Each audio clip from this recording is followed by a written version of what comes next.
자, 오늘 할 거는 영화 노량 후기입니다. 자, 영화관을 가기 전에 제가 서브웨이를 혼자 갔었어요.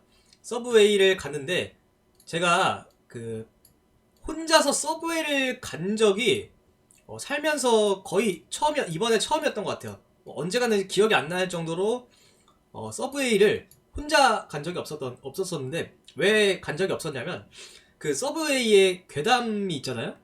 뭐 빵을 이제 주문을 할 때 뭐 빵부터 시작해가지고 뭐 빵을 어떻게 할 거냐, 그 다음에 뭐 햄을 몇 장 넣을 거냐, 뭐 채소를 얼마나 넣을 거냐, 이런 거를 이제 다 일일이 물어본다 그래가지고 제가 그 서브웨이는 혼자 간 적이 없었는데, 이번에는 원래 제가 햄버거 먹는 걸 좋아해서 햄버거를 먹으려고 롯데리아를 갔었어요. 근데 롯데리아가 사람이 너무 많아가지고 못 들어갔어요. 롯데리아가 줄이 너무 많아서, 얼마나 많았냐면, 이게 롯데리아 안에 키오스크가 이렇게 있거든요. 키오스크가 2개 정도 있는데, 이 바로 앞에 유리문이 있어요. 유리문. 근데 사람이 하도 많으니까 제가 그냥 밖에서 이렇게 구경만 하고 그냥 바로 나왔어요. 진짜 사람이 12시였는데, 그때 시간이 사람이 너무 많아가지고 내가 줄을 서도 이 유리문 바깥에서 줄을 서야 될 정도로 사람이 너무 많은 거야. 그래서 어딜 가나 생각하면서 이제 돌아다녔는데, 버거킹을 갔는데도 버거킹에도 자리가 없어 보이더라고요. 그래가지고 결국에는 가게 된 게 서브웨이였는데, 다행히 요즘에는 서브웨이가 키오스크로 다 바뀌어가지고 주문하는 방식이 굉장히 간단해졌어요. 뭐 여느 패스트푸드 가게랑 비슷하게 다 바뀌었는데, 근데 이제 처음에 저도 키오스크로 주문을 해봤는데, 솔직히 샌드위치를 고르는 거는 어렵지 않았거든? 샌드위치를 고르는 거 어렵지 않았는데, 이게 샌드위치 하나 고르고 나서 다음 단계로 넘어가는 게 있는데, 뭐 토핑 같은 걸 추가할 거냐, 이런 게 종류가 엄청 많이 나오더라고요, 서브웨이는. 그리고 뭐 토핑 같은 거를 추가한 다음에 뭐 사이드를 뭐 먹을 거냐, 그런 거를 이게 키오스크가 제시를 해주는데, 그게 너무 어지러워가지고 그냥 저는 막 넘겼어요. 그냥 막 다음 단계 넘기고, 그냥 뭐 주문 완료 넘기고, 그런 식으로 다 넘겨버리다 보니까 콜라를 안 시킨 거야. 콜라를 못 시켰어. 그래가지고 콜라를 새로 시킬까 말까 하다가 결국엔 안 시켰거든요. 그래서 그냥 샌드위치 하나만 시키고 밥을 먹었는데, 샌드위치는 뭘 먹었냐면 이탈리안 BMT, BLT가 아니고 MT더라고요. 제가 아는 샌드위치는 BLT 샌드위치인데, 서브웨이에 있는 거는 BMT 샌드위치였어요. BMT 샌드위치는 뭐냐면, 햄이랑 어 햄이랑 살라미 소시지 할 때 살라미랑 파프리카 들어가 있고, 오이, 그리고 올리브가 이렇게 들어가 있었어요. 이탈리안 BMT는. 그래서 이탈리안 BMT 먹었는데 되게 저는 맛있게 먹었습니다.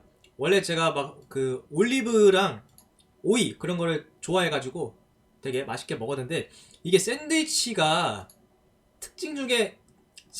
특징이 뭐냐면, 그러니까 이 샌드위치가 특징이 뭐가 있냐면, 안에 채소가 많으면 이 포장지가 축축해져요. 이 채소의 수분 때문에 먹다 보면은 포장이 다 축축하게 졌거든요. 근데 이게 너무 불쾌해. 이게 다들 최근에는 못 느꼈는데, 이번에 서브웨이 가니까 이게 포장지가 엄청 축축해지는 거야, 이게. 그래서 이게 너무 좀 불쾌하더라고, 먹으면서. 그러다가, 근데 또 이게 제가 입이 조그매요. 원래 워낙에 입이 조그매가지고, 샌드위치를 먹으면 어떻게 되냐면, 처음에는 샌드위치가 이런 식으로 돼 있잖아요. 뭐 이렇게 뭐 바게트 빵 사이에 뭐 재료가 있는데, 이런 식으로 돼 있다 칩시다. 근데 이렇게 입으로 먹으면 이게 빵이 어떻게, 샌드위치 모양이 어떻게 되냐면, 아이고 잘못했다. 샌드위치 모양이 안되네. 처음에 한 입 먹으면 이렇게 까이고, 그 다음에 이렇게 까이고, 그 다음에 이렇게 돼. 그러니까 약간 모양이 약간 좀 초승달 모양으로 바뀌어. 먹다 보면은 초승달 모양 이런 식으로 깎여. 입이 조그매가지고. 그래가지고 막 진짜 한 3번씩 먹어야지 한 바퀴를 돌고 그랬는데, 어쨌든 뭐 그렇게 샌드위치는 뭐 맛있게 먹긴 했습니다. 근데 제가 그 영화를 관람할 때 뭘 가져갔었냐면, 그 라이트펜을 가져갔어요. 라이트펜. 군인들이 보통 밤에 편지 쓸 때 쓰는 라이트펜을 가져갔거든요.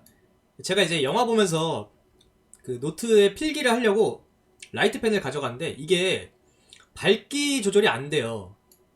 밝기 조절이 안 돼가지고 이게 불빛이 너무 세더라고. 처음에 켜봤는데, 라이트펜을 켜봤는데 너무 세. 그래가지고 어떻게 할까 하다가 그 종이 테이프를 붙여가지고 밝기를 한번 조절을 해보자. 그래서 다이소에서 종이 테이프를 사러 갔는데 종이 테이프가 없는 거야. 종이 테이프가 없어서 어떻게 했냐면, 그 반투명 테이프라고 있어요. 반투명 테이프.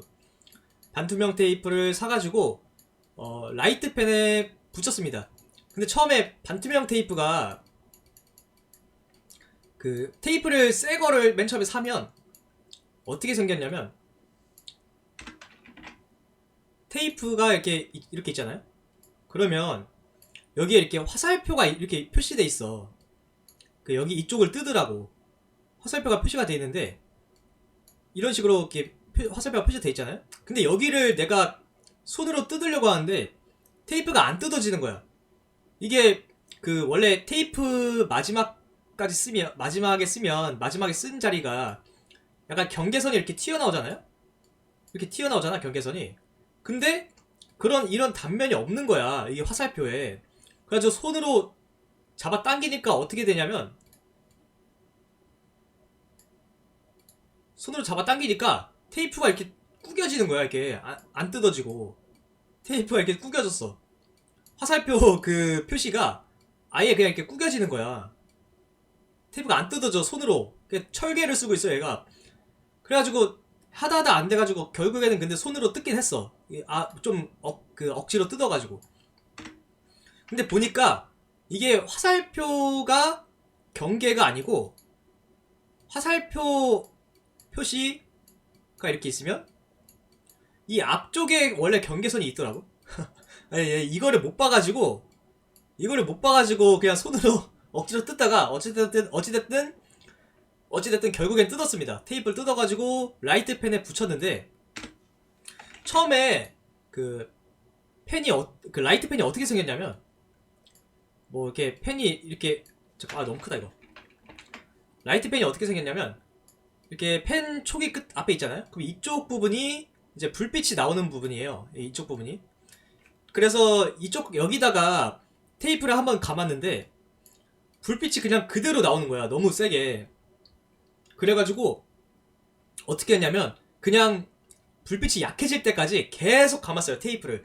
그 서브웨이 밥 먹기 전에 테이프를 계속 감았는데, 감다 보니까 이게 엄청 두꺼워지는 거야. 그래서 어떻게 됐냐면, 이제 사진을 보여드릴게요. 사진을 가져왔는데, 어디 보자.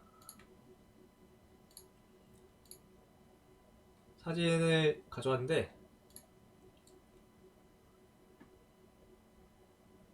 어딨지?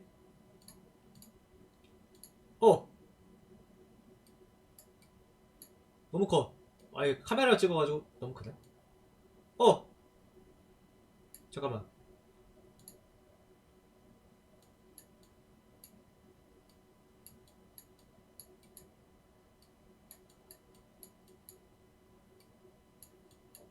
라이트펜에다가 종이 테이프를 감아가지고 이 지경이 될 때까지 지금 테이프를 계속 감았어요, 제가.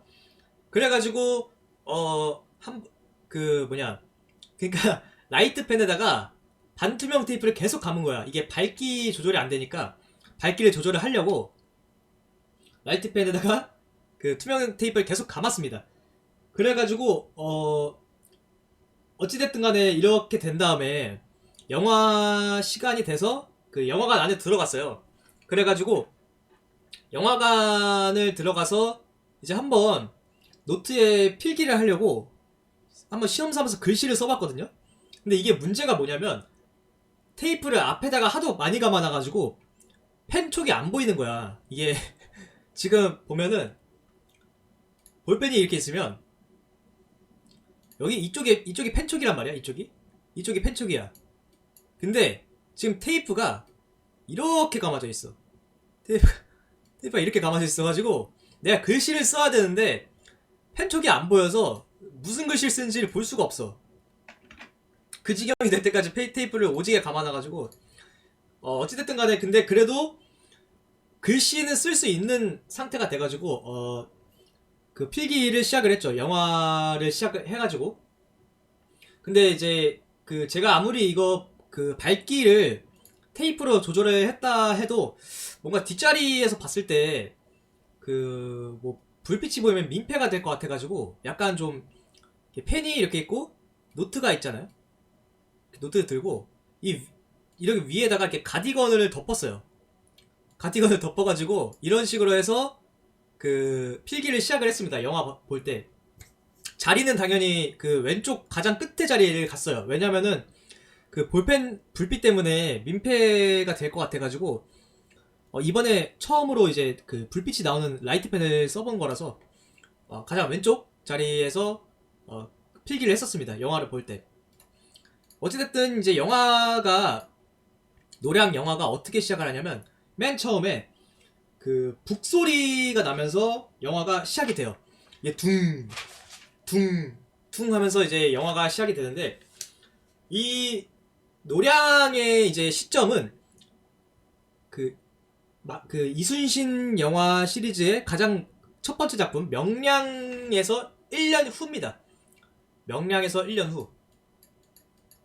노량진 할 때 그 노량이 맞는지 모르겠지만 명량 1년 후예요. 그래서 지금 이 시대 상황이 어떻게 되냐면 이제 명량에서 일본이 개처발려가지고 그 일본 장수인 고니시라는 장수가 남해도에 고립이 됐어요.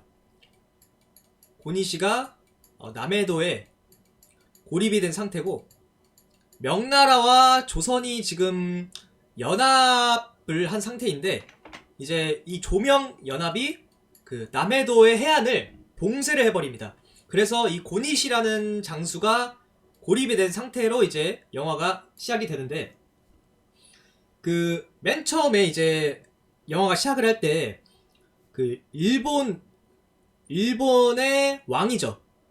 왕 맞나? 왕이라고 해야 되나? 그러니까 일본의 왕인 도요토미 히데요시가 병상에서 죽어가는 모습을 보여주면서 영화가 시작을 합니다. 북소리가 이어진 다음에 이제 도요토미 히데요시가 병상에 딱 누워가지고 막 다 죽어가면서 뭐라 말하냐면 그 이제 일본의 해군을 이제 조선에서 철수시키겠다. 그러니까 왜군을 전부 조선에서 철수하겠다라고 하고 이제 그 도요토미 히데요시가 죽습니다. 도요토미 히데요시가 죽는데 이때 그 도요토미 히데요시 이후에 도쿠가와 이에야스라는 그 또 왕이 있죠. 이때를 막부라고 하나? 도쿠가와 이에야스라는 사람이 도요토미 히데요시를 이때 보고 있었는데 도요토미 히데요시가 이 도쿠가와 이에야스를 보더니 네 이놈 이래요. 뭔가 좀 사이가 안 좋은 건가 봐. 뭐 역사를 잘 몰라서 잘 모르겠는데 어찌됐든 도요토미 히데요시는 일본군을 이제 조선에서 철수시키라는 유언을 남기고 죽습니다. 그러고 나서 그 이후에 이제 고니시가 남해도에 고립돼가지고 이제 그 이후의 상황이 이제 계속 이어지는데 그 남해도에 고립된 고니시라는 장수는 어떻게 보면은 그 일본과 조선이 전쟁을 하고 있는 그 7년 동안 전쟁을 하고 있는 와중에 어떻게 보면은 이순신처럼 핵심 인물인 그런 장수였어요. 고니시라는 장수는. 이 고니시라는 장수는 영화에서 소서행장이라고 불립니다. 조선의 입장에서는 소서행장이라고 불리는데, 그래서 이 이순신이 임진왜란 7년 사이에는 항상 그 소서행장이 핵심으로 있었다. 그래가지고 이 소서행장을 그 남해도에서 내보내면 안 된다. 그런 식으로 이제 경계를 하는 장면이 나옵니다. 그런데 이 고니시라는 장수가 왜 고립이 됐냐면, 일본군이 이제 그 도요토미 히데요시에서 도쿠가와 이에야스로 어찌됐든 왕이 바뀌었죠. 근데 그 사이에 일본 도요토미 히데요시의 유언이 일본군에게 다 전달이 되는데, 이 고니시에게 철군령이, 그러니까 그 철수를 하라는 철군령이 가장 늦게 내려진 거예요. 전달을 가장 늦게 받은 거야. 그래서 어찌됐든 이 고니시가 고립이 된 건데, 이때는 이제 조선이란 명나라가 연합을 하고 있잖아요. 그래가지고 고니시가 명나라 쪽에 가가지고 전령을 보내서 화친을 맺으려고 합니다.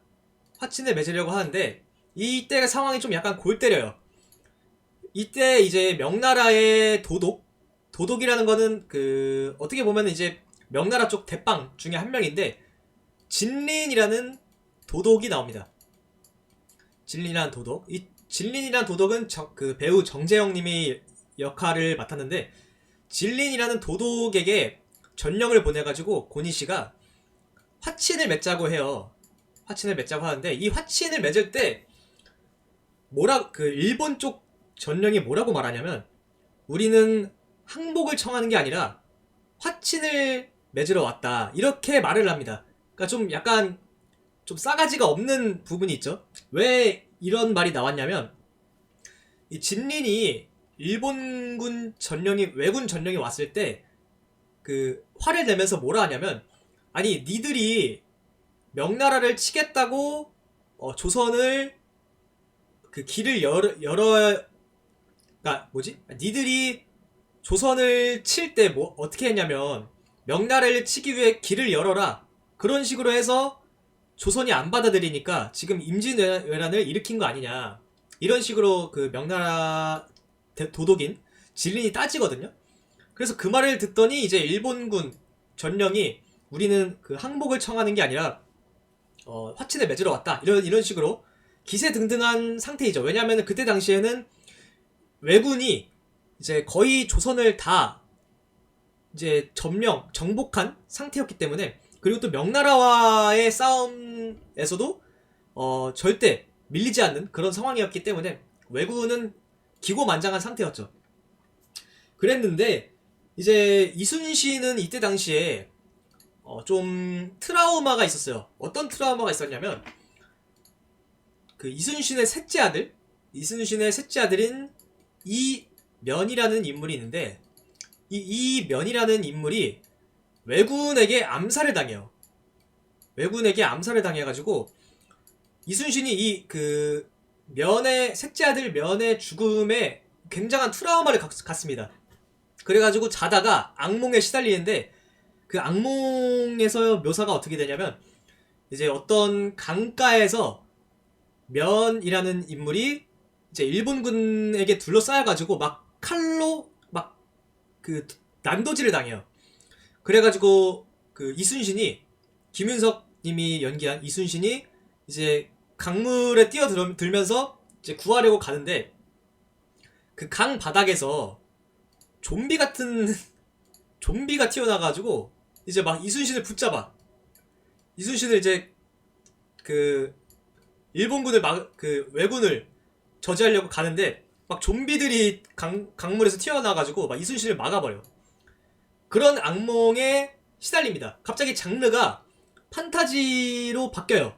근데 알고 보니까 이게 악몽이었던 거야. 갑자기 이제 슈발 꿈 이러면서 이순신이 깨어나거든요.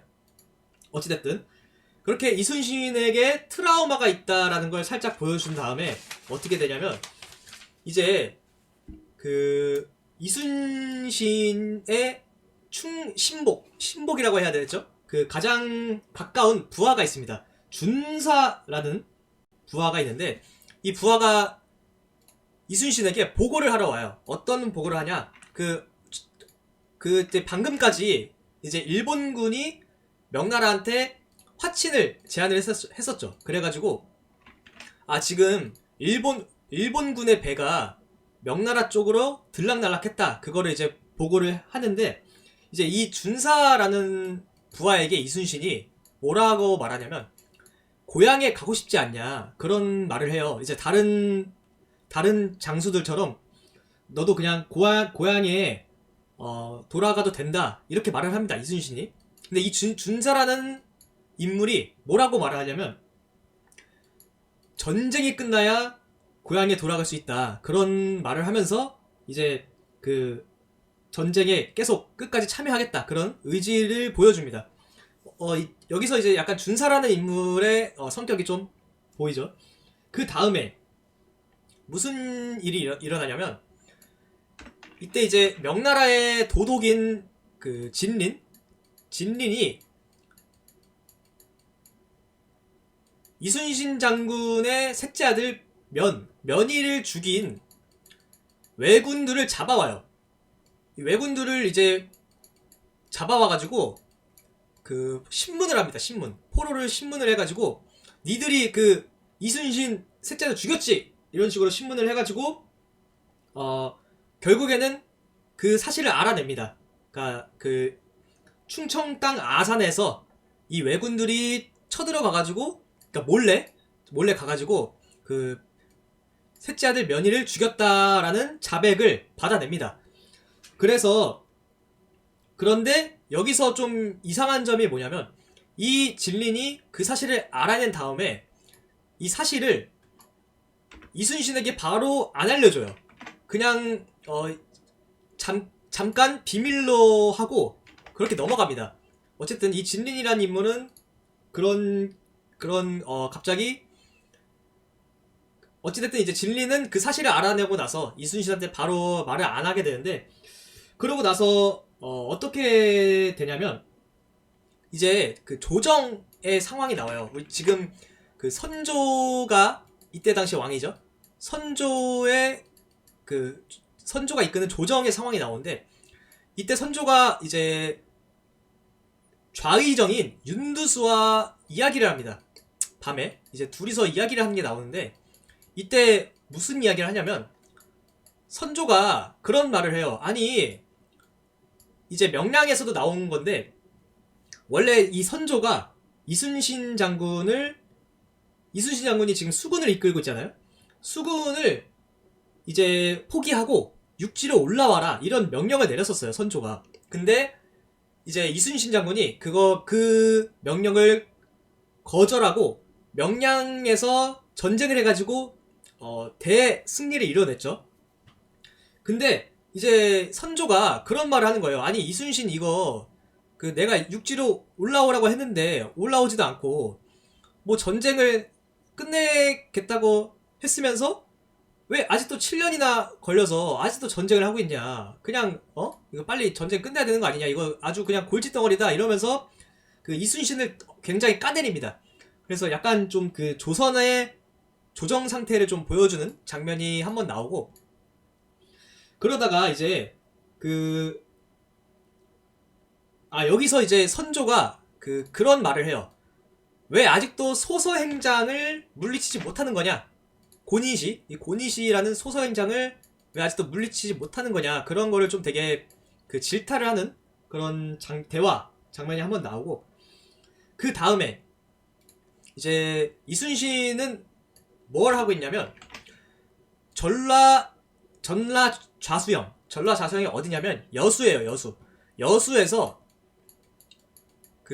이전에 전쟁에서 썼던 그 판옥선들을 이제 원래는 이 판옥선이 좀 상태가 안 좋았는데 이런 판옥선을 회수를 해가지고 다시 수리를 해서 다시 전쟁에 쓰기 위해서 이제 정비를 하고 있는 그런 상황이었습니다. 이 여수에서. 그런데 이제 아내가 찾아와가지고 이 아내는 방씨라고 그냥 나오는데 방씨라는 아내가 나와서 뭐 그런 이야기를 합니다. 그 이순신이 아내에게 꿈에 아들이 찾아온다. 그러니까 그 셋째 아들 면이는 죽어서도 아버지만 찾는다. 그런 얘기를 하게 되는데 어찌됐든 그러다가 이제 고니시는 일본 장수 고니시는 여전히 그 남해도에 고립이 돼 있죠. 봉쇄가 돼 있기 때문에 남해도가 여전히 고립이 돼 있는데 어찌됐든 남해도에서 탈출을 해야 되니까 진린에게 계속 그 협상을 합니다. 봉쇄를 풀어달라는 협상을 제안하게 되는데 이때 등장하는 명나라 장수가 한 명 있어요. 명나라 장수가 누구냐면 동자룡이라는 장수가 있습니다. 동자 드래곤이라는 장수가 있는데 이 동자 드래곤은 허준호님이 연기를 한 인물입니다. 이 약간 그 외모를 설명을 하자면 그 삼국지의 황충이랑 좀 비슷해요. 황충이랑 좀 관우를 섞은 느낌이라 해야 되나? 나이가 굉장히 많은데 수염이 되게 길고 막 언얼도를 휘두르고 그런 인물입니다. 이 동자룡이라는 인물은 굉장히 호쾌한 인물인데 이 동자룡이라는 인물이 이순신 장군을 찾아와가지고 이제 이순신 장군이 판옥선을 그 보여주니까 이게 되게 배가 튼튼해서 뭐 병사들을 잘 지킬 수 있겠다 이러면서 조선의 판옥선을 굉장히 칭찬을 하는 장면이 나옵니다. 그래서 이순신 장군이 그 동자룡에게 뭐라고 말하냐면 그 진린 도독이 일본군에게 내린 봉쇄령을 철회하지 않도록 좀 옆에서 도와달라. 도독이 흔들리지 않게 도와달라 이렇게 말을 하거든요. 그래서 그 뇌물로 판옥선을 한 척 주긴 하는데 어찌됐든 동자룡은 굉장히 이순신 장군에게 그 좀 호의적인 인물이에요. 그래가지고 그 말을 받아들이고 알겠다 이러고 갔는데 갑자기 진린 도독이 돌발 행동을 해가지고 일본군 그러니까 고니시 측의 배를 그냥 지나가게 내비둔 거야. 그러니까 진린에게 그러니까 그 일본군이 수급을 넘겼어요. 수급이 뭐냐면 이게 머리죠. 머리. 이게 어떻게 보면 이제 공적이거든요. 공적. 머리수는 공적을 의미하는 것도 있어요. 그러니까 이 일본 왜군이 그러니까 고니시가 진린에게 수급을 넘기면서 이제 배 한 척만 보내게 해달라 그렇게 협상을 한 거예요. 어쨌든 이 진린은 뇌물을 받고 고니시의 배를 보내주게 된 거죠. 그래서 고니시가 그 일본에게 그 구원병을 보내게 만들게 된 겁니다. 그렇게 해서 갈등이 또 일어나게 되죠. 어찌됐든 그 이순신이 이제 진린을 찾아가죠. 그렇게 배를 보내줬으니까 진린을 찾아가가지고 막 따집니다. 그 소서행장을 놓아주고 이제 이순신이 이제 일본군의 배가 빠져나간 걸 알고 진린을 찾아가는데 이때 진린이 뭐라고 말하냐면 소서행장을 이제 우리가 놓아주고 남해도에서 남아있는 적을 치자 그렇게 말을 합니다. 그런데 이순신은 이제 당연히 그게 터무니없는 말인 걸 아니까 이렇게 말을 해요. 아니 진린 당신은 명나라에서 조선을 구하기 위해 왔으면서 어찌 백성을 죽일 수가 있느냐. 그 진린이 받은 수급은 일본인의 수급이 아니라 조선 백성의 수급이었어요. 그래가지고 당연히 진린은 그런 말을 이제 그냥 적반하장으로 나오죠. 그 일본군에게 그 노동력을 준 그 백성을 이제 백성이라 할 수 있느냐 이러면서 다시 반박을 하지만 그러면서 이제 진린이 뭐라고 말하냐면 이제 황제가 나에게 검을 줬을 때 뭐라고 말했냐면 황제가 조선에 이렇게 오게 됐을 때 자기가 조선에 오게 됐을 때 검을 주면서 뭐라 말했냐면, 이제 너는 짐의 명을 받은 대리인으로서 그 조선에 가는 거기 때문에 만약에 너의 명령을 듣지 않는 자는 배워도 좋다 이러면서 이순신에게 칼을 겨눕니다. 어떻게 보면 이제 협박을 하는 거죠.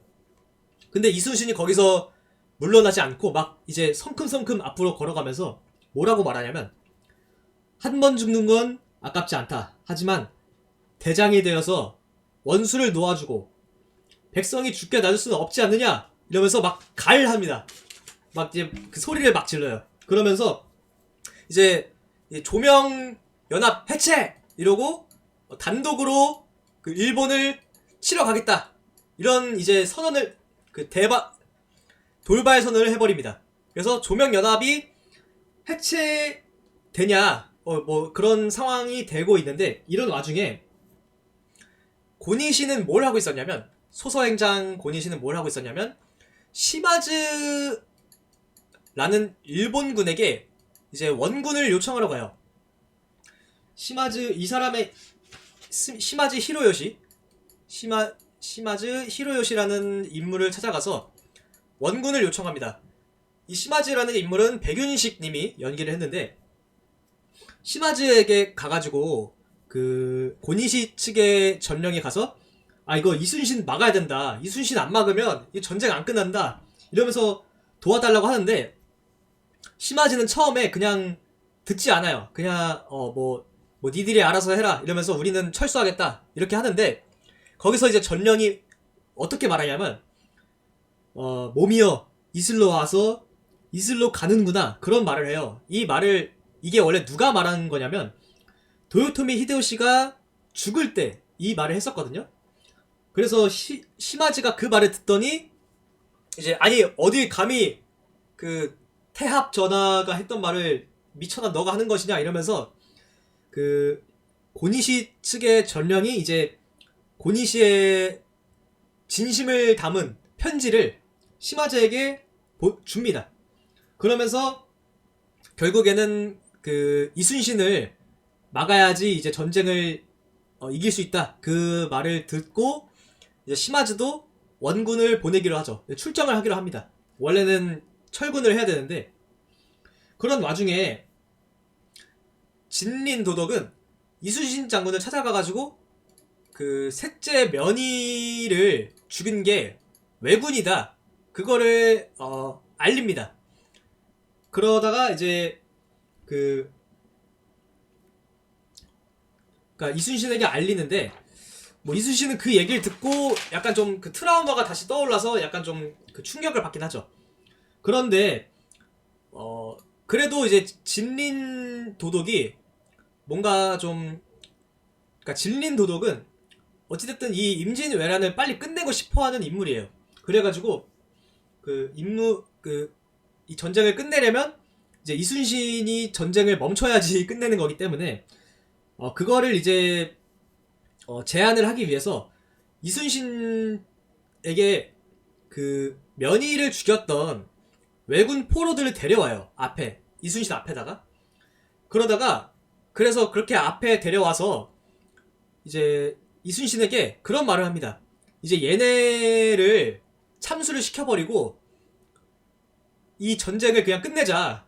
그렇게 원한을 갚고 나서 지금 7년 동안 전쟁했으니까 이제 그만하자 그런 말을 하는데, 이순신 장군이 그냥 그 포로들을 눈앞에 두고 그냥 획 돌아서 버립니다. 왜 그냥 획 돌아서 버려. 그래가지고 진린이 이제 이순신 장군이 막 말이 안 통하니까 그렇게 말을 해요. 왜 그렇게 싸우는 거냐, 왜 그렇게까지 해서 싸우는 거냐, 아니 당신네 임금조차 지금 이 전쟁을 끝내려고 하는데 왜 아직까지도 지금 싸우려고 하는 거냐. 뭐 어찌됐든 간에 뭐 이순신은 들은 채도 안 하고 그냥 가버리죠. 그러다가 이제 진린도 부하랑 막 얘기를 하면서 이제 지금 조선이 큰 별 때문에 지금 아직까지도 명맥을 이어가고 있다. 여기서 말하는 큰 별은 이순신 장군을 말하는 건데, 그런 얘기를 하다가 이제 이 이순신 장군이라는 장군을 다시 생각하게 돼요. 그래가지고 왜 이렇게까지 저 장군이 처절하게 계속 전쟁을 하려는 걸까 그렇게 생각을 하다가 결국에는 이순신 장군을 한번 믿어보기로 하죠. 태세 전환을 해가지고 이제 이순신 장군을 찾아가서 연합 해체는 아직 안 됐으니까 한번 그 왜군을 무찌를 작전을 한번 들어보자 그렇게 말을 해가지고 여기서 이제 노량해전의 작전을 듣게 됩니다. 노량해전 작전은 뭐냐면 이제 여기가 남해도가 있으면 고니시가 고립되어 있는 남해도가 있고 이렇게 노량이 있어요. 노량. 이 노량이라는 곳은 굉장히 좁은 입구가 있는데 이제 시마즈라는 원군이 밤에 올 거다. 그거를 예측을 해가지고 이 시마즈를 노량으로 끌어들여서 이 입구가 좁으니까 여기서 시마즈를 무찔러야 한다. 그런 이제 작전을 세우는데 이 노량 앞에는 대도라는 곳이 있어요. 대도. 그래서 남쪽에서 조선 수군이 이제 그 시마즈의 선봉대를 치고 북쪽에서 명나라 수군이 이제 합세를 하겠다 그런 작전을 세우게 되는데 여기서 중요한 거는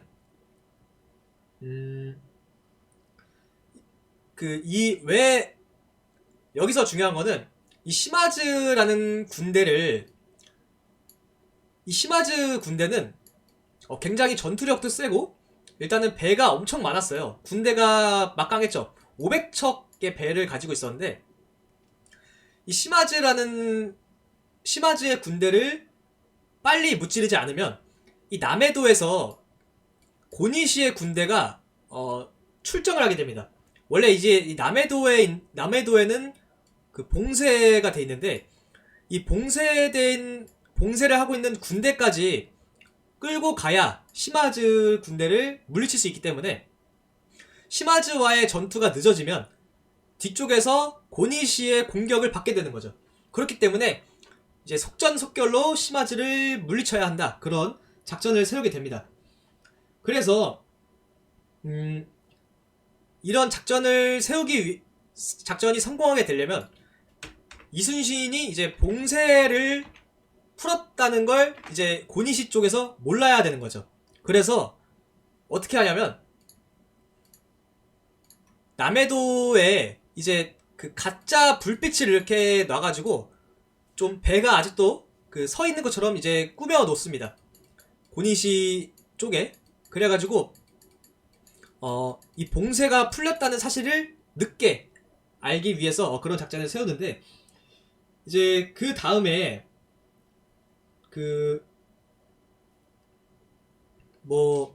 이제 이순신도 이제 시마즈가 한밤중에 기습을 하려고 오니까 출정을 하게 되는데 그때 이제 이순신 장군이 전사자들의 명단을 받게 돼요. 전사자들의 명단을 받아가지고 쫙 읽는데 그러면서 아마 한산대첩이나 이제 명량해전에서 나왔던 인물들의 이제 모습들이 이제 비춰지면서 명단을 쭉 읽고 명단을 다 읽은 다음에 이제 불에 태웁니다. 이순신 장군이 불에 태우고 그 다음에 고니시가 어찌됐든 고니시도 호락호락하는 인물은 아니었기 때문에 이 남해도에 있던 그 봉쇄가 뭔가 좀 그 느슨해진 거를 눈치를 채요. 왜 눈치를 채냐면 시마즈가 오고 있기 때문에 이 봉쇄령에 투입된 그 수군의 약간 행색이 형태가 좀 이상해진 거죠. 그래서 고니시도 출정을 하기로 결정을 합니다. 출정하기로 결정을 하고 그 다음에 어찌됐든 간에 전쟁은 일단은 시마즈가 오고 있기 때문에 전쟁은 이미 시작이 된 겁니다. 그래서 노량 앞에 있는 대도에서 이 대도라는 섬에서 노량이 이렇게 있고 대도라는 섬에서 시마즈가 오는 선봉대를 이제 치려고 하는 거죠. 근데 진리는 이제 그 원래는 전쟁을 그 막으려고 하는 사람이잖아요. 명나라의 진린은. 근데 이제 그 진린은 여기서 진린이 약간 착각을 한 게 있는데, 명나라 군대가 이 북쪽에서 모습을 드러내면 일본 왜군이 물러날 거라고 착각을 해요. 근데 여기서 중요한 건 뭐냐면, 이때 당시에 왜군은 엄청난 열정과 낭만이 가득한 사무라이 집단입니다. 그래가지고 절대 빼지 않아.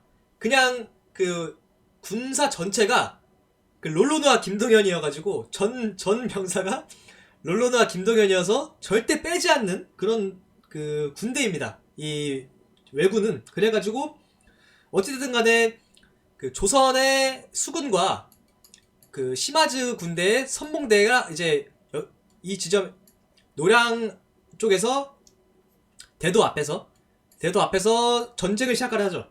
근데 이게 바다 위에서 배들끼리 싸우는 전쟁이기 때문에 전쟁이 엄청 재밌어요. 이게 엄청나게 시원시원하고 막 대포가 펑펑 터지고, 또 시간이 밤이기 때문에 그 배에 달려있는 횃불이 이제 가지고 있는 뭔가 어떤 분위기, 그런 게 되게 좋았고.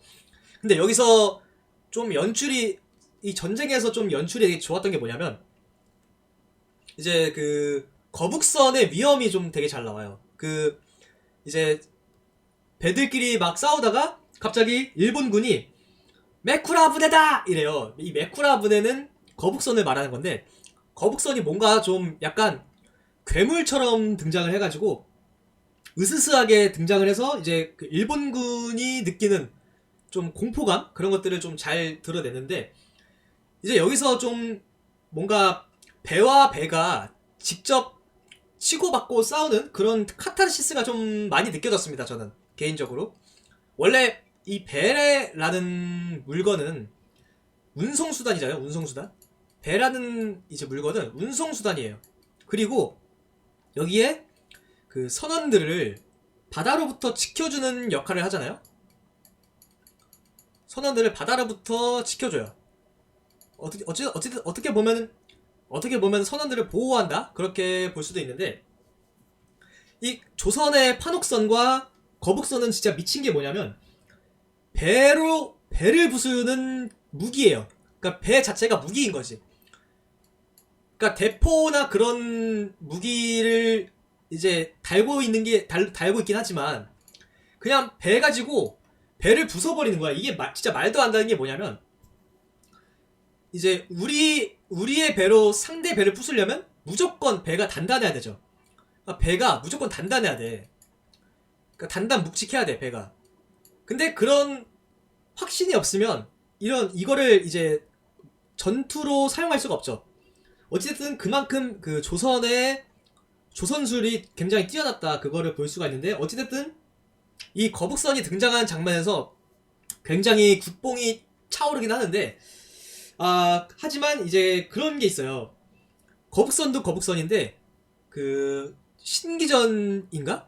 신기전이 그때 당시에 있나? 그 배와 이제 배들이 전투를 하는데, 신기전 같은 이제 막 화살이 막 불화살이 막 뾰뾰뾰뾰뾰 이렇게 날아가는 무기가 나오거든요. 자, 화살이 막 엄청나게 발사가 돼. 그런 무기들도 등장을 하고, 그러다 보니까 이 과거의 전쟁인데도 불구하고 좀 약간 현대식 그 전쟁, 그러니까 현대식 무기? 그런 느낌이 나서 전쟁하는 장면이 굉장히 재밌었어요. 저는 개인적으로 되게 시원시원했었고, 그 어찌됐든 간에 왜군 시마즈 군의 선봉대는 조선 수군한테 물리쳐집니다. 수군이 이제 승리를 하게 되는데, 그때 시마즈가 이제 시마즈 측의 부하가 시마즈 보고 뭐라 하냐면, 지금 선봉대가 지금 그 당했으니까 우리도 좀 후퇴를 해야 할 것 같다, 이렇게 말을 하거든요. 근데 이제 이 시마즈라는 인물도 굉장히 낭만과 열정이 가득한 인물이기 때문에 뭐라 말하냐면, 이순신을 보고서, 아니 야, 쟤네도 저렇게까지 하는데 우리가 뭔가 보여줘야 되지 않겠어? 이런 식으로 말을 하면서 이제 후퇴를 해야 되는데 후퇴를 안 하고 그냥 앞으로 돌진을 합니다. 조선군에게 그냥 맞서요. 그런데 이제 이게 근거 없는 행동은 아니었어요. 왜냐하면 왜군이 이미 조선을 어느 정도 점령을 한 상태이기 때문에 조선의 화포를 왜군이 가지고 있었던 거야. 그래서 이 조선의 화포를 이용해서 거북선을 침몰을 시킵니다. 거북선을 침몰을 시켜. 거북선이 한 척밖에 없었는데 거북선을 침몰을 시켜서 이제 전세를 다시 뒤집죠. 왜군이.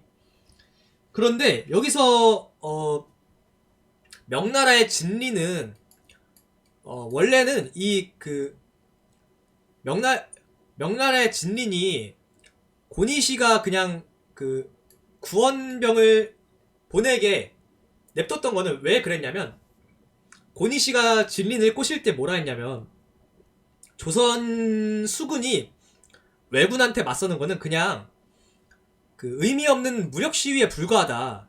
어차피 얘네 우리한테 개처발릴 거니까 어차피 이거는 정해진 싸움이니까 그냥 그냥 보내달라, 이런 식으로 진린을 꼬드겼거든요.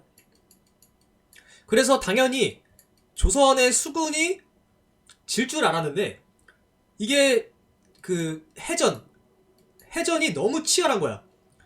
조선과 왜군의 싸움이 너무 치열해.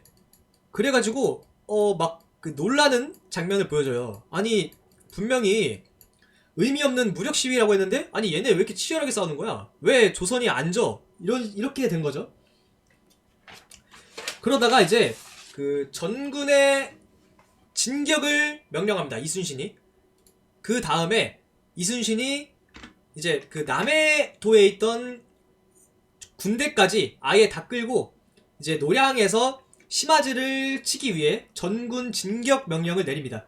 그래서 이 사실을 알고 고니시가 남해도에서 출정을 하게 되는데,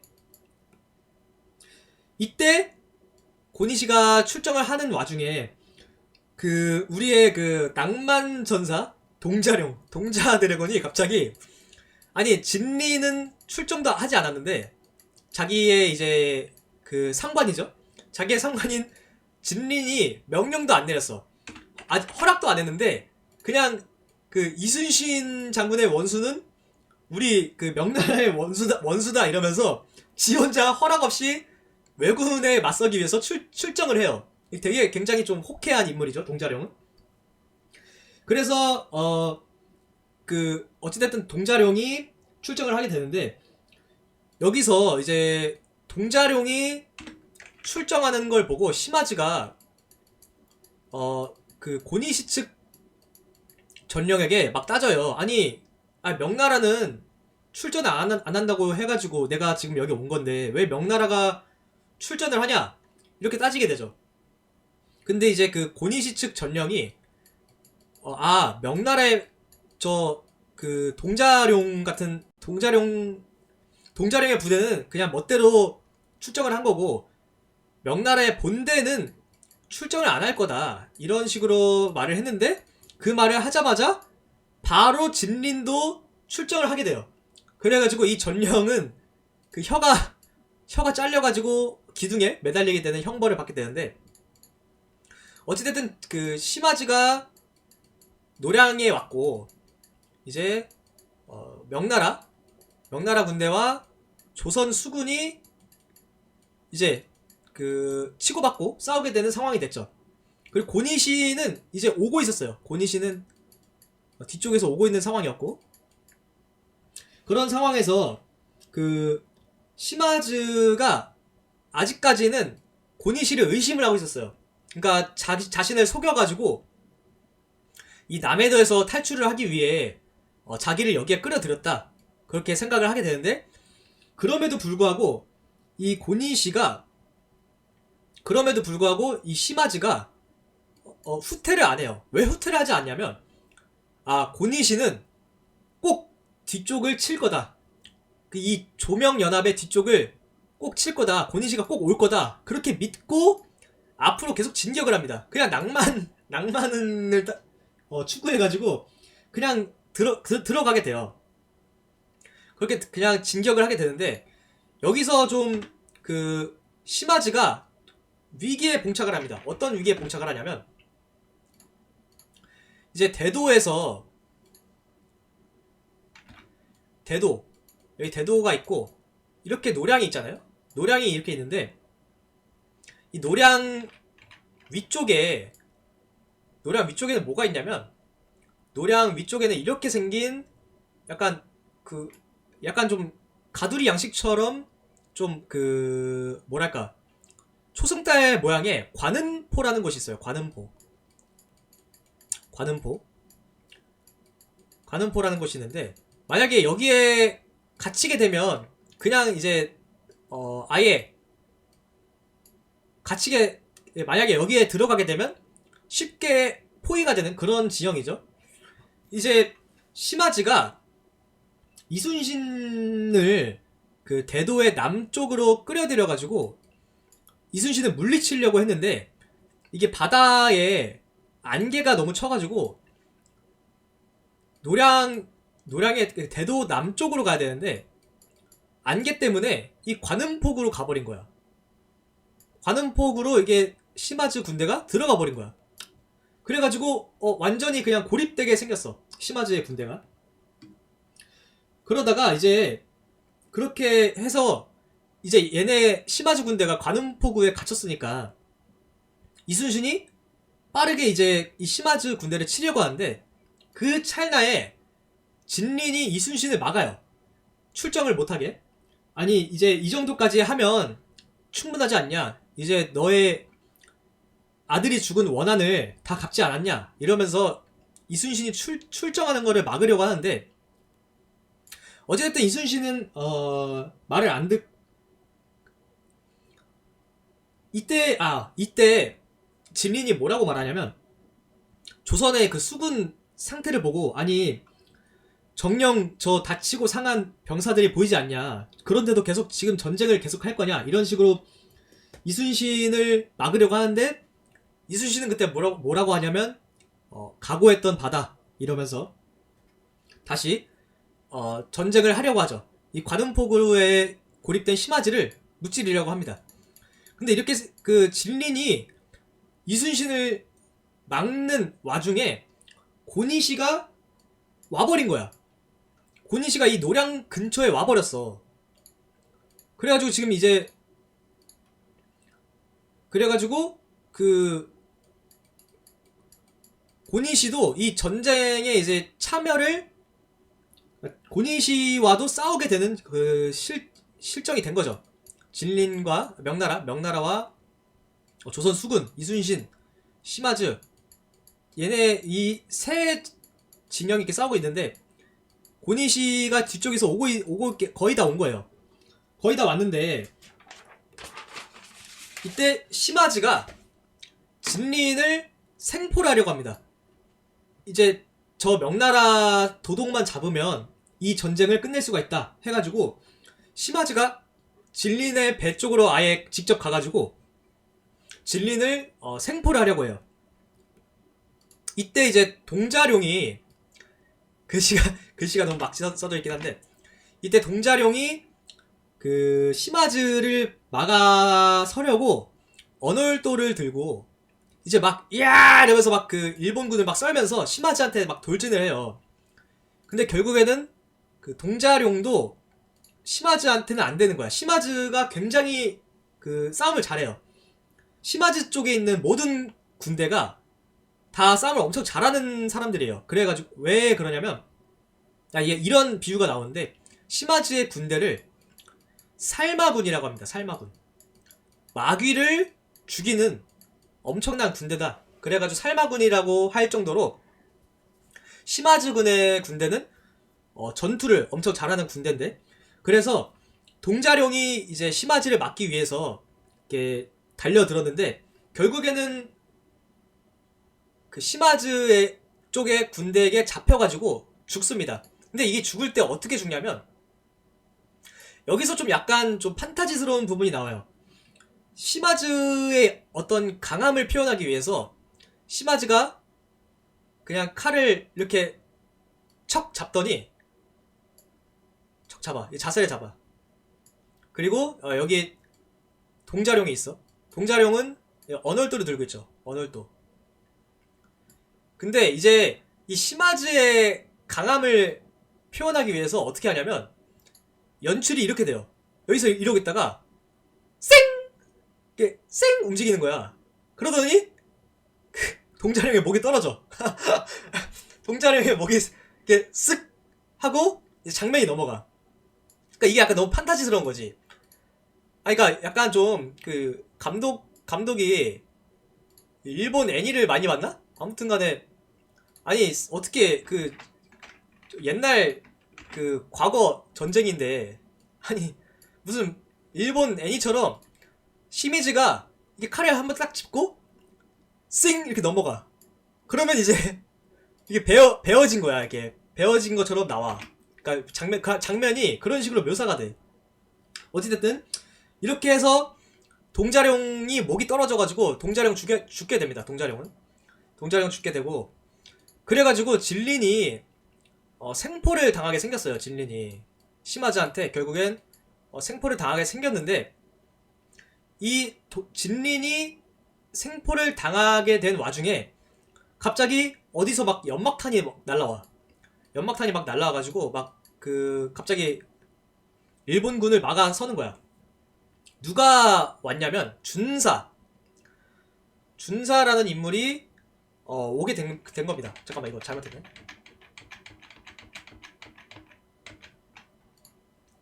그러니까 진린이 생포를 당하려는 와중에 준사가 이제 갑툭튀를 해가지고 진린을 구해줍니다. 진린을 구해주는데 이게 준사는 엘리트여가지고 일본어를 잘해요. 일본어를 굉장히 잘해. 그래가지고 그 시마즈한테 막 죽어라 신해 이러면서 막 달려들어. 그래가지고 시마즈가 이 준사를 물리치면서 뭐라고 말하냐면 너는 조선인이냐 일본인이냐 이렇게 막 물어봐. 그러니까 조선인인지 일본인인지 모를 정도로 일본어를 잘하는 거야. 이 준사라는 인물은. 근데 결국에 이 준사도 그 시마즈 측 병사들한테 붙잡히게 되는데 이때도 그 시마즈의 강함을 표현하기 위해서 시마즈가 칼을 이렇게 싹 잡더니 준사는 여기 뒤쪽에 서 있어. 준사는 이렇게 그 지금 그 약간 상처를 입어가지고 막 그 빈사 상태야. 근데 여기서 시마즈가 그냥 칼로 제자리에 서가지고 움직이지도 않아. 제자리에 서서 움직이지도 않으면서 칼만 이렇게 쌩 하더니 이제 그 목이 베이는 그런 장면이 연출이 됩니다. 약간 좀 그 판타지스러운 부분이 있긴 한데 어찌됐든 그렇게 해서 준사도 결국에는 죽게 되죠. 준사가 전사하게 되고 그런 상황에서 그렇지만 이때도 그 시미즈의 군대는 전세가 좋은 편이 아니었어요. 그래서 어찌됐든 관음포구에 갇혔으니까 시미즈는 그래서 이제 후퇴를 해야 되는 상황인데도 그 시마즈는 이순신 장군을 잡아야 이 전쟁이 끝난다고 하면서 후퇴를 안 합니다. 그냥 진짜로 전부 쏟아내기 위해서 전쟁을 계속하게 되는데 잠깐만 나 이거 캠이 좀 위로 올라왔다. 다시 오케이. 그래서 전쟁을 계속 이어가는데 여기서 그 약간 좀 연출의 독특함이 뭐였냐면 한번 그 이제 시마즈가 후퇴를 안 하고 조선군과 다시 맞서게 되는데 이때 이제 왜군과 수군, 조선의 수군이 싸우는 장면이 되게 처절하게 나와요.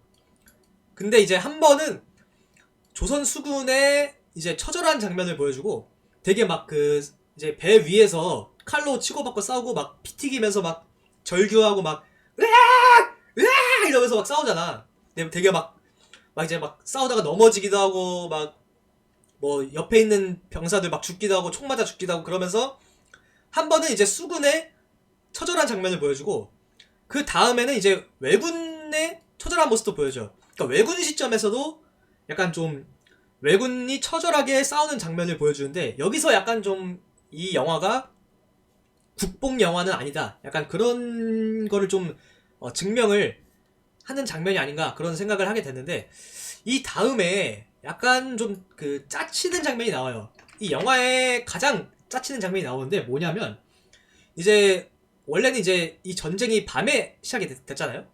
근데 하도 오래 싸우다 보니까 바다에 이제 동이 트기 시작하는 거야. 해가 뜨기 시작하는데, 이때 갑자기 이순신 장군이 그 죽었던 장수들이 나오는 환영을 보게 돼요. 이 배 위에서 지금 배 위에서 병사들이 이렇게 싸우고 있는데, 여기에 자기 죽었던 부하들이 일본군이랑 싸우고 있는 거야. 그러니까 갑자기 이순신이 막 그 마약을 한 것도 아닌데 막 환영을 봐. 그러니까 두하나 그런 느낌으로 환영을 보게 돼. 근데 여기서 이렇게 환영을 보다가 어떻게 되냐면, 이때 당시에는 이순신 장군이 몸이 굉장히 안 좋은 상황이었어요. 그러니까 지병이 있었던 상황이었거든요. 그래서 이제 배 위에서 갑자기 이순신 장군이 한번 이렇게 앞으로 이렇게 넘어져. 무릎을 꿇고 넘어져. 그러면서 이게 피를 토해. 이순신 장군이 피를 토한단 말이야. 피를 토하는데, 그 피를 토하면 이제 뭐 흔히 나오는 연출이 손바닥에 이렇게 있어. 그럼 여기 이렇게 피가 묻어있는 그런 모습을 보여주잖아요. 이렇게 막 으아 한 다음에 손이 나오는 장면이 있죠. 근데 여기에 갑자기 그 누가 이게 이순신 장군의 손을 이렇게 밑에서 감싸는 거야. 밑에서 감싸. 밑에서 감싸는 거야. 이게 누구야? 하고 봤는데 셋째 아들 면이었던 거야. 면이. 셋째인 면이. 그러니까 면이 이미 죽었죠. 이미 죽은 면인데, 면이는 어찌됐든 여진구님이 배역을 맡았는데, 이 면이가 그 상복, 그 조선시대 상복, 그 모시옷인가 삼배옷인가 그 상복을 입은 채로 갑자기 나와가지고, 아버지 저도 싸울 테니까 힘내세요 이러면서 갑자기 영혼 상태로 나와가지고 막 왜군들을 물리쳐. 갑자기 칼을 들고, 이미 죽었는데 왜군들이야 막 싸우더니, 칼을 들고 싸우더니 이제 갑자기 이제 영혼처럼 사라집니다. 타노스 핑거스냅 맞은 것처럼 영혼이 되어서 막 사라져. 그러다가 어찌됐든 이렇게 짜치는 장면이 지나가게 되고, 그러다가 그 이순신 장군이 어떤 행동을 하게 되냐면, 이렇게 이제 그 방금까지 환영이 막 지나가가지고 셋째 면이가 어찌됐든 등장하다가 사라졌죠. 근데 이 다음에 이순신 장군이 바닥에서 북채를 들어요. 북채. 그러니까 북을 치는 채죠. 북채를 들고 북을 치기 시작합니다. 갑자기 이순신 장군이 병사들의 사기를 북돋기 위해서 이순신 장군이 직접 나서서 북을 쳐요. 그러니까 갑자기 바드가 된 거야. 갑자기 바드가 돼가지고 이순신 장군이 이제 북을 이제 둥 칩니다. 장문모가 이렇게 있고 북을 이렇게 계속 쳐요. 둥 북을 계속 쳐. 근데 이 북소리가 영화 맨 처음에 시작했던 북소리였던 거야. 알고 보니까 그 영화 맨 처음에 시작했을 때 그 울려 퍼졌던 북소리랑 같은 소리인데, 어찌됐든 뭐 약간 수미상관적인 그 부분이 있는 거죠 여기서. 근데 북을 치는데, 당연히 이 북치는 장면이 이제 그 전쟁하는 모두에게 다 들리게 되잖아요. 그래서 이 북소리가 딱 들렸는데, 그 명나라의 진린 도덕이 그 북치는 곳을 봤더니 막 갑자기 놀라면서, 아니 노야가 아니냐 이러는 거야. 여기서 말한 노야는 그 이순신 장군이 명나라에서 불리는 애칭 같은 거예요. 명나라에서는 이순신 장군을 노야 이렇게 부르는데, 갑자기 이제 진린이 그 이제 이순신 장군이 북치는 걸 보면서, 아니 저거 노야 아니냐 이러는 거야. 근데 당연히 일본군도 이순신 장군이 북을 치는 거를 다 보고 있었죠. 그래서 그 일본군 배 쪽에서 어떤 그 병사가 죽은 척을 하고 있었거든요. 근데 이 병사가 죽은 척을 하고 있다가 갑자기 일어나가지고 총을 주워서 이순신 장군을 쏴요. 이순신 장군 팡 쏴. 그래가지고 이순신 장군이 막 북채를 놓치고 쓰러져요. 북채를 놓치고 쓰러지는데 여기서 헉 이순신 장군 죽는 거 아니야? 이렇게 저도 놀랐는데 근데 사실 그냥 빗 맞아가지고 북채만 놓치는 거였고 멀쩡하게 일어납니다. 이순신 장군은 멀쩡하게 다시 일어나. 그래서 다시 북을 쳐요. 북을 다시 칩니다. 계속 퉁퉁퉁 이렇게 북을 쳐. 그러다가 이제 다시 북을 치는데 다시 이러다가 다시 북을 치는데 이렇게 북을 치다가 북을 치면서 이제 전쟁을 이제 이기고 있어. 조명연합이 왜군 시마즈 군대를 상대로 이게 전세를 계속 밀고 있는 상황인데 방금 이제 이순신 장군이 쓰러졌다가 일어나서 북을 쳤잖아요. 근데 이 다음에 총소리가 한 번 더 울린 거야. 탕 하는 소리가 들리더니 갑자기 이 배에 북치는 사람이 없어졌어. 카메라 그 장면에 북치는 사람이 없어진 거야. 이게 뭐 어떻게 된 상황인지 모르겠지만 그래서 북치는 사람이 없으니까 진린 장군이 이 북치는 총을 봤는데 소리가 안 들리니까 북소리가 안 들리니까 북을 봤는데 아니 왜 북소리가 들리지 않는단 말이냐 이러면서 막 갑자기 그 사기가 떨어져. 그런데 이때 갑자기 이 배에서 이순신 장군의 장군모를 쓴 사람이 다시 나타나는 거야. 그러더니 북을 다시 치기 시작해. 북을 다시 둥둥 쳐. 그래서 그 조명연합의 사기를 다시 올려주는데 이때 이제 일본군의 시마즈가 북소리가 하도 계속 들리니까 이게 막 정신공격을 받는 거야. 북소리 때문에. 막 아니 왜 저 북소리는 도대체 끝이 안 나는 거야? 왜 이순신 장군은 안 죽는 거야? 이러면서 막 이러면서 막 토를 하면서 막 정신공격을 당해. 북소리 때문에. 그러다가 이제 결국에 이제 시마즈가 패배를 하는 걸로 보이니까 고니시는 결국에 퇴각을 합니다. 고니시는 결국에 다시 남해도로 배를 돌리게 되고 시마즈는 결국에 조명연합에게 패배하게 되죠. 그래가지고 패배를 하고 진린이 이제 전쟁을 이겼으니까 막 좋아하면서 노야! 노야! 이러면서 막 이순신 장군이 있는 배에 막 달려가면서 막 되게 기뻐하면서 우리가 이겼어! 노야! 이러는데 배에 딱 가니까 병사들이 다 무릎을 꿇고 있는 거야. 병사들이 다. 그래서 다 무릎을 꿇고 있어. 그리고 북치는 사람을 봤는데 아니 이순신 장군이 아닌 거야. 북을 치는 게 이순신 장군이 아니었던 거야. 얼굴이 달라. 뭐야 이 새끼. 이러고 봤더니 이 배에 지휘대가 있잖아요. 뭐라 그러지? 배 가장 안쪽에 가장 높은 곳에 이제 장군이 서 있는 곳이 있는데 여기가 병사들이 방패로 가리고 있어. 그래서 진린이 올라가 봤더니 이순신 장군이 죽어 있는 거야. 그래서 안돼! 이러면서 다 이제 노량해전이 끝나고 이순신 장군의 장례식이 시작이 됩니다. 이제 노량해전은 끝났으니까. 그러면서 이제 막 무슨 한산도가 어디인가 이러면서 노래가 나오면서 이순신의 장례식이 시작이 되는데 이게 이제 계속 이걸 무슨 노래라 부르지? 그러니까 장송곡, 진원곡이 울려 퍼지면서 이순신 장군이 왼쪽 겨드랑이에 총을 맞아서 죽은 거거든요. 그래서 이순신 장군이 총을 맞고 쓰러진 상태에서 유언을 남기는 장면이 뒤에 이어서 나와요. 장례식을 하는 도중에 갑자기 이제 오버랩이 되면서 이순신 장군이 유언을 남기는데 뭐라고 말하냐면 내가 죽었다는 말을 내지 마라. 결코 이 전쟁을 이렇게 끝내서 안 된다. 이러면서 그 이제 북소리가 계속 들리면서 영화가 끝이 나게 됩니다.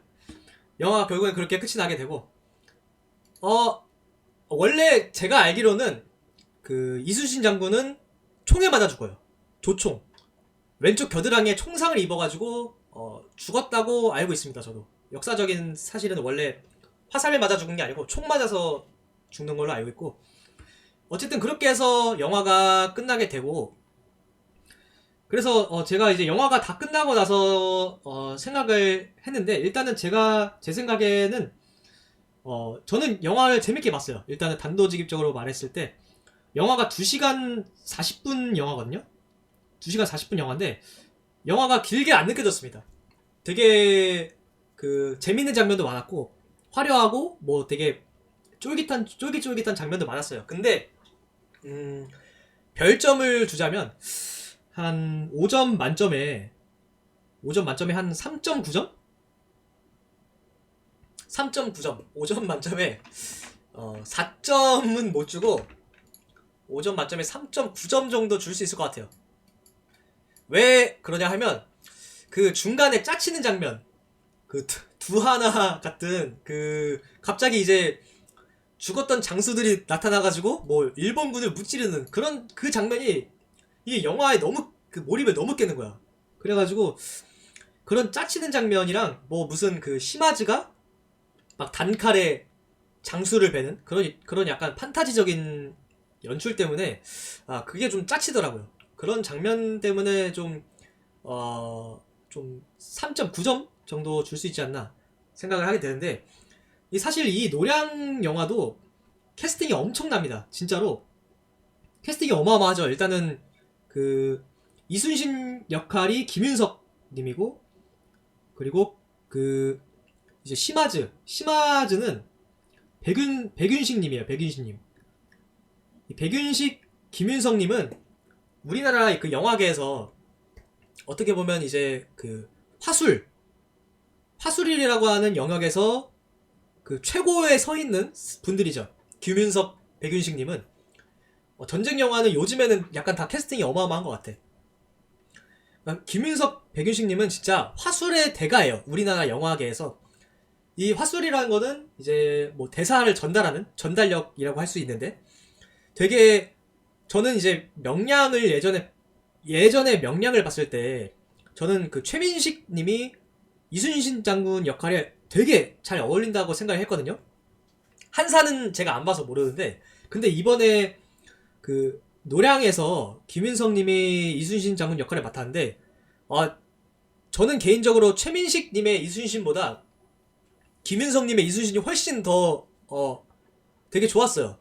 이게 김윤석 님의 말이 되게 좀 목소리가 묵직묵직하고, 그리고 되게 좀 그 말투가 약간 좀 되게 차분하죠. 되게 좀 그 잔잔한 물이 흐르는 듯한 그런 말투인데, 그런 그 그런 화법이 되게 이순신 장군의 캐릭터에 굉장히 너무 잘 어울렸고, 그래가지고 좀 영화에 몰입을 하게 했던 것 같아요, 개인적으로. 그리고 또 백윤식 님도 그 일본군을 연기를 했잖아요. 일본군을 연기를 했는데, 그때 당시에 그 사무라이 정신을 가지고 있는 그 사무라이 정신을 가지고 있는 그 일본군을 백윤식 님이 엄청 되게 잘 표현을 했다고 봅니다. 되게 그 영화에서 그런 장면이 나와요. 일본군이 관음포구에 갇혀가지고 이제 막 되게 사기를 다 잃어버려요. 막 살려주십시오 막 이래. 그 시마즈한테 막 살려주십시오 이러는데, 그때 이제 백윤식님 시마즈가 뭐라고 말하냐면, 살고 싶냐? 그러면 저 마귀들을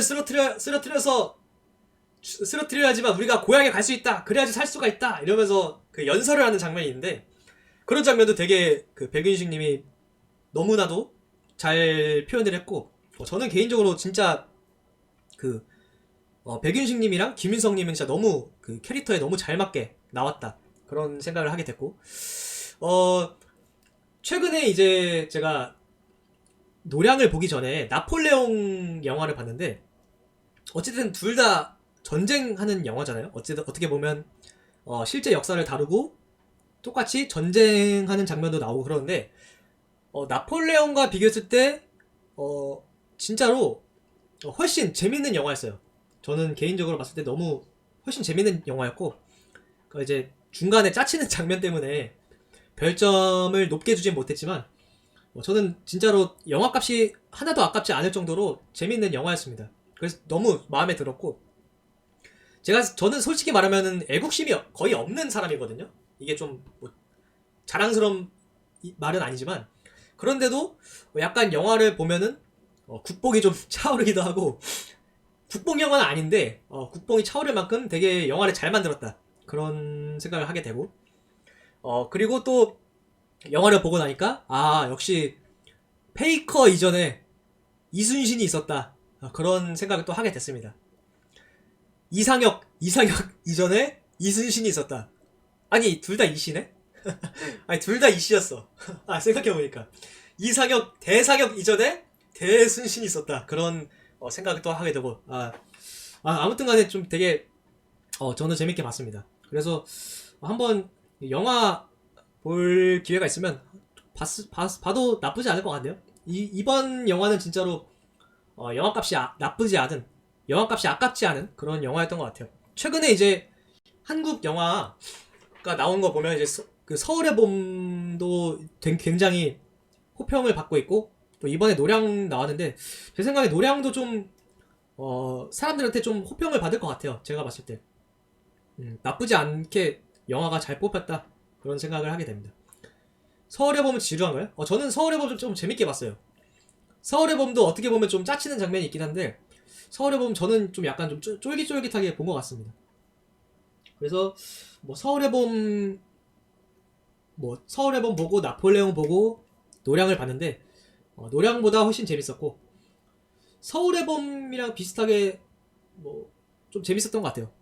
솔직히 말하면 서울의 봄이 더 재밌긴 했는데, 그쵸, 그 유튜브에도 올리긴 했는데, 아무튼 이번 노량 영화는 재밌게 본 것 같습니다. 어찌됐든 간에 그 이순신 시리즈 영화의 마지막 영화이기 때문에 뭐 기회가 된다면 한 번쯤 보시는 걸 추천을 드리고요. 어찌됐든 영화 노량 후기는 여기서 마치도록 하겠습니다. 똑빠.